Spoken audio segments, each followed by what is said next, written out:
You're welcome, sir. Thank you, Joshua. Yeah. And I would like us to dive into it immediately. Now, Mr. Kazibwe, I love the fact that you have worked with many young people throughout your career. And I believe that you have seen many get successful, and there are those you've seen struggle, and there are those that you thought you'd actually work with, but maybe probably you never worked with. And there are very many things that happen in the youth today, I would like to say. So I'd like to ask you a question. Why are there many young people in our world today, in Africa and also in Uganda, leaving the country to go to other places in search for employment? Yeah. Let me start with one by one. You see, Joshua, when you are constructing a house, it must have a strong foundation for it to be stronger. You watched a video of when recently in Dubai, when they had a lot of floods. Yeah. A very few buildings collapsed because their foundations are always strong, and they use the necessary materials to make this foundation to be stronger. On the topic we are talking about, one, with the parents, because now I'm a parent, I have children of your age. With the parents, we have not built that strong foundation within our children.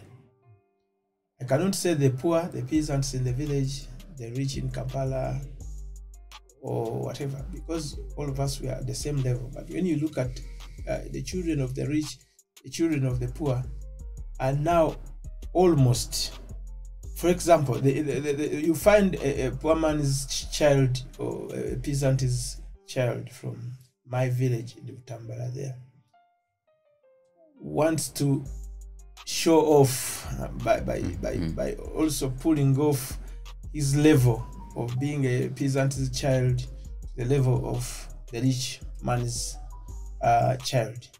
These are the two issues that are actually bringing many youth to run away from Africa, because now, for example, a rich man's child studied from, say, Australia, China, etc. For the poor man's child, after school or before school, he also wants to jump to Dubai and have a job there, so that he's able to speak English, and also to pose and send pictures on WhatsApp, on those, we are in a digitalized world. So they also want to show off that, no, we are also doing something. Now back to Uganda, like Uganda where we're staying. We have tried to create a lot of employment, even the government itself. And like here in Al-Kiblan, we are employing youth, of which we are not coming from the same background or clan or culture or whatever. But you see, many people think that those who did MDD and all that, they want to go to UBC because they know it's a government television. Salary is permanent. Even when it doesn't work, they have that mentality that in government, even if you miss out a day, your salary will still come. And this is the mentality we have in African people. You see, in a private company, you will not miss out a week and no question has been tabled about this, because it's a private company. They want to see results, because the private company is always looking for making profits. But for UBC and other government institutions, people think government is not bothered. Not only in Uganda but all over Africa, it's not bothered to cross-check what has been done in a weekly basis or on a monthly basis.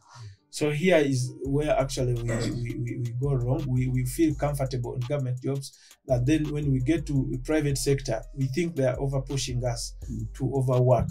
Yet a private company is looking for making profit so that is able to pay salaries of its workers. Now, let me tell you, even at my small town in Gombe, Utambala, Chivivi, there is employment. There is employment. It depends on your motivation. Even people can earn more than £1 million shilling when they are seated in Utambala. One, if a young man is doing something small for somebody, because nowadays they reject. Why I started by saying a rich man and a peasant's child wants to show bees that we are also able, we want to be like this. Yet in life, all things must have processing. A process that we talk about, that everything in life has its time. And when its time reaches, you cannot twist it to another thing. Yes. For example, I'm into farming. Here you employ a youth. They even ask for transportation from their villages, from Arua, from Chisoro, from Busoga, to my farm. This boy works for only 1 week and disappears overnight. And then you wonder, who is going to employ these hooligans? Because here I call them hooligans because you see there's a lot of hooliganism in our youth of today.